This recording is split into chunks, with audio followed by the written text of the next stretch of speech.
Steve Jenne grew up in the 1950s and 60s with loving parents and an older sister. He stayed busy with school, scouting, and sports. I grew up in Sullivan, Illinois, and we lived there until I graduated high school in 1964. Dad was a junior high school principal, World War II veteran and Korea veteran. Mom, stay-at-home mother until she later worked at the county courthouse. I've often said that growing up in Sullivan is like a Norman Rockwell setting. During his preteen and high school years, Steve's industrious spirit was already taking shape. My freshman year, I made money with a paper route, and I had lawn mowing jobs. I earned some money from stacking bread before school at the local IGA. My main interest at that time was my '48 Chevy, which I still have. Dad gifted that to me when I turned 16. Jenne played football on the Sullivan High School team. Following graduation, he enrolled at Central Missouri State College. He enjoyed his classes in public speaking, debate, and English. He struck up friendships with several Teak fraternity members and later joined the organization. He recalls them being good guys with very cool jackets. Jenne says one of his favorite college memories was a road trip to Parsons College in Iowa to compete in a Teak National Invitational Basketball Tournament. A lot of us joined in a car parade up to the university, and they put us up in empty dormitories. We wound up winning that tournament and came back with a trophy of about 3 feet high, and that was always the tallest trophy in our trophy case. While Jenne was earning his bachelor's degree in mass media, he spent the summers in Illinois, where he worked with an archaeology crew at what would become Lake Shelbyville.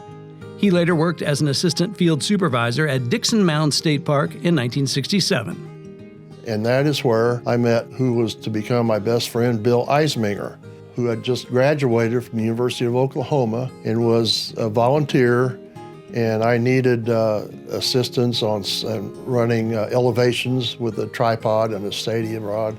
Bill was the first one that raised his hand when he knew I was coming over to look for a volunteer.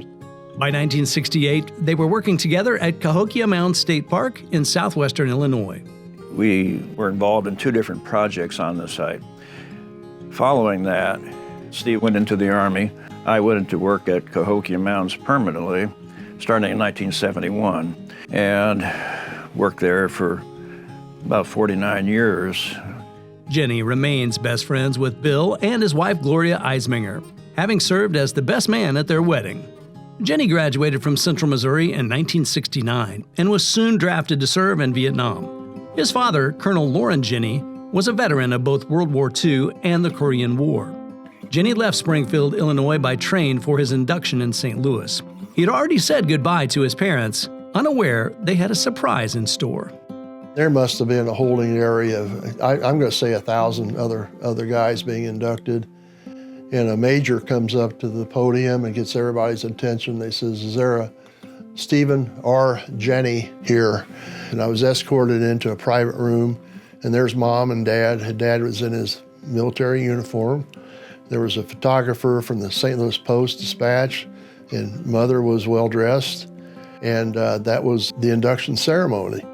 Jenne's military service included 2 years of combat deployment with the 101st Airborne Infantry Division in Vietnam.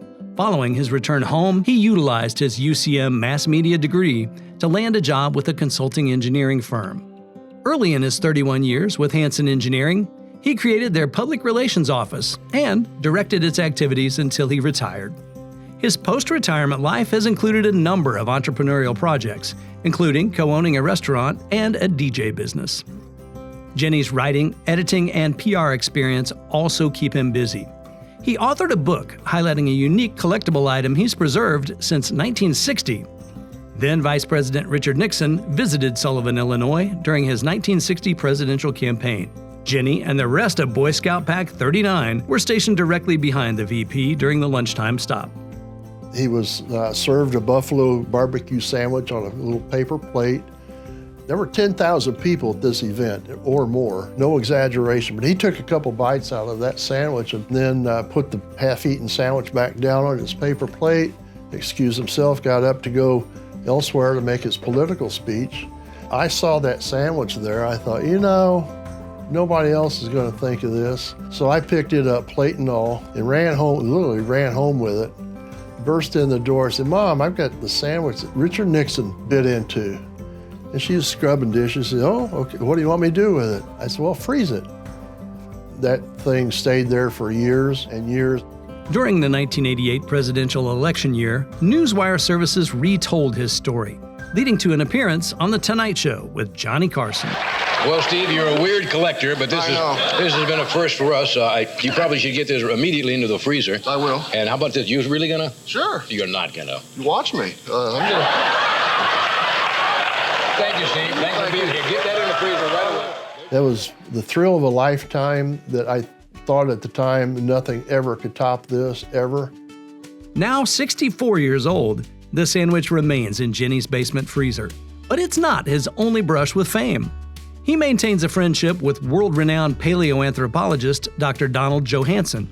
They met while both worked at an Illinois archaeological site in 1965. In 1974, Johanson discovered the fossilized skeleton of a 3.2 million year old human ancestor now known as Lucy. Thanks to Jenne's connection, Dr. Johanson accepted UCM's invitations to speak on campus on 3 occasions. Jenne has also arranged for Bill Eisminger to speak with anthropology classes at UCM. Well, Steve talked to them about bringing me there to give a presentation on Cahokia Mounds, which was obviously my specialty. Really enjoyed the atmosphere of Central Missouri. An active veteran, Jenne received a 50-year pin from the Sullivan American Legion. It's a recognition his father had earned as well. Jenne's devotion to UCM is also special. Since 1969, he's missed only one homecoming, and that was due to his service in Vietnam. Jenne has served on the UCM Alumni Board of Directors and is a member of the UCM Founders Society. He has also been honored by those college guys with cool jackets, his brothers in the Teague fraternity. Returning to campus as a UCM Distinguished Alumni Award recipient has Jenne excited to reunite with old friends. There's no doubt he'll continue to encourage his fellow Mules and Jenne's alumni to be actively engaged with UCM. I would say stay in touch with your alma mater and come back. Come back to Warrensburg, come back to the campus. I know that you'll get as much enjoyment out of it as I have since 1969. Well, Steve, I can't think of anybody that's more deserving of this award.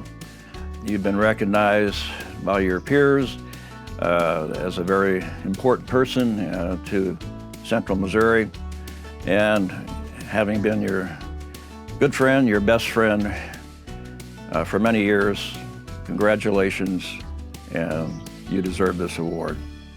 Ladies and gentlemen, please welcome 2024 UCM Distinguished Alumni Award recipient, Steve Jenne.